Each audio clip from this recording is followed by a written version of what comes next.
Universe, आज तुम्हारे सामने आया हूँ और जो कहने जा रहा हूँ वो कोई साधारण बात नहीं है। ये कोई सामान्य प्रेरणा नहीं है, बल्कि तुम्हारे जीवन का मोड़ बदलने वाला सत्य है। एक ऐसा सत्य जिसे आज जानना तुम्हारे लिए बहुत ज़रूरी है।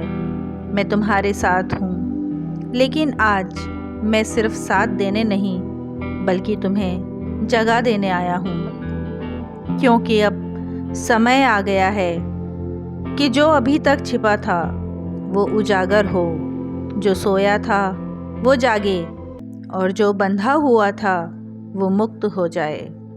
यह संदेश सिर्फ तुम्हारे लिए है।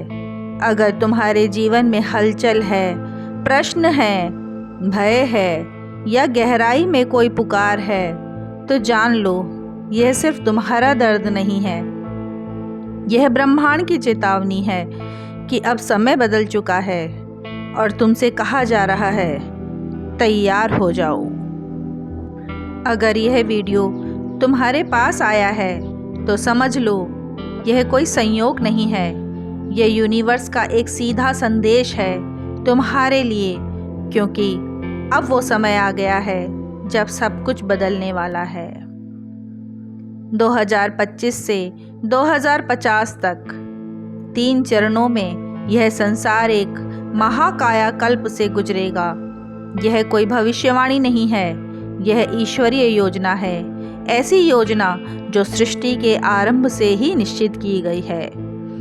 2025 से 2030 जब महाशनि, महाकाल भैरव, महाकाली और 64 योगिनियाँ अपने उग्र रूपों में संसार में उतर चुकी हैं, ये शक्तियाँ अब एक एक करके सत्य को उजागर करेंगी, झूठ को नष्ट करेंगी।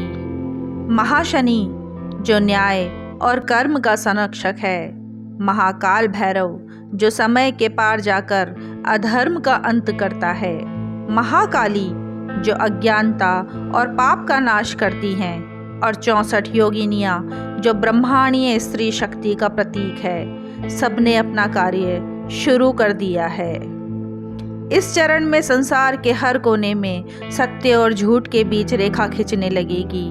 जो वर्षों से छिपा था उजागर होगा। जो अत्याचार, भ्रष्टाचार और अनाचार के पीछे थे, उन्हें दिव्य शक्तियाँ चिन्हित कर चुकी हैं।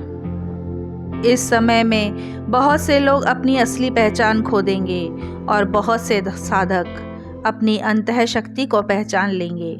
स्वप्न, संकेत, आंतरिक बेचैनी, यह सब सामान्य नहीं होंगे, यह चेतावनी होगी। उठो, समय आ गया है। भक्ति, ध्यान और तपस्या, यही एकमात्र रास्ता है इन उग्र शक्तियों की कृपा पाने का। अब परिवर्तन गहरा हो जाएगा। भौतिक रूप से संसार हिलने लगेगा। देश, सरकारें, व्यवस्थाएं, रिश्ते जिनका आधार झूठ, लालच और अहंकार है, वे एक के बाद एक गिरने लगेंगे। प्राकृतिक आपदाएं, मानसिक भ्रम, सामाजिक उथल-पुथल, यह सब अनियंत्रित नहीं होगा, ये होंगी दिव्य गणों की सक्रियता का परिणाम। लेकिन एक और सच्चाई होगी, आश्चर्यजनक चमत्कार।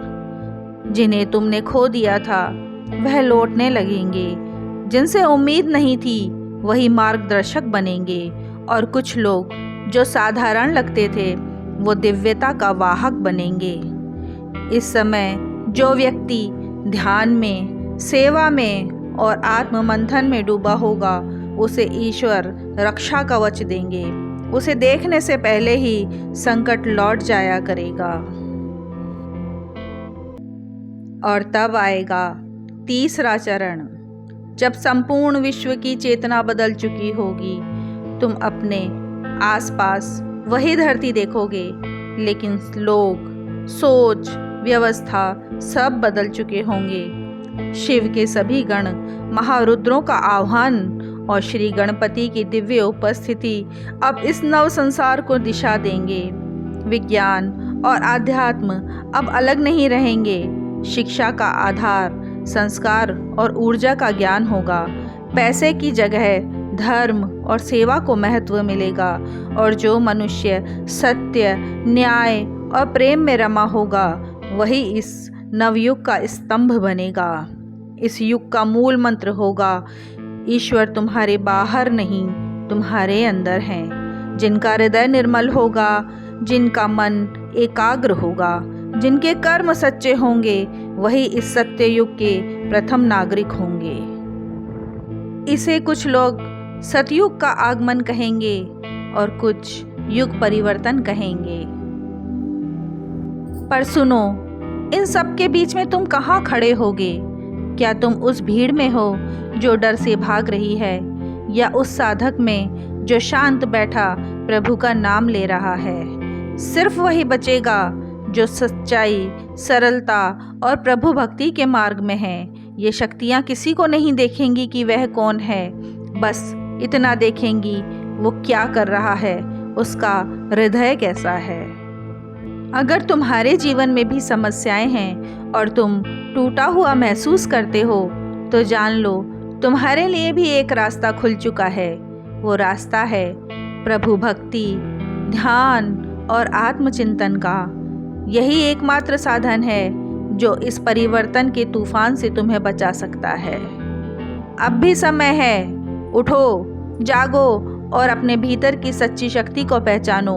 भजन करो, तप करो, ध्यान लगाओ। ये तुम नहीं करोगे तो कोई और नहीं करेगा। खुद को बचाना है तो प्रभु से जुड़ना ही होगा। यूनिवर्स अब चुप नहीं है, ईश्वर अब संकेत नहीं, स्वयं उतर आए हैं। बस अब ये देखना है कि तुम किस ओर हो।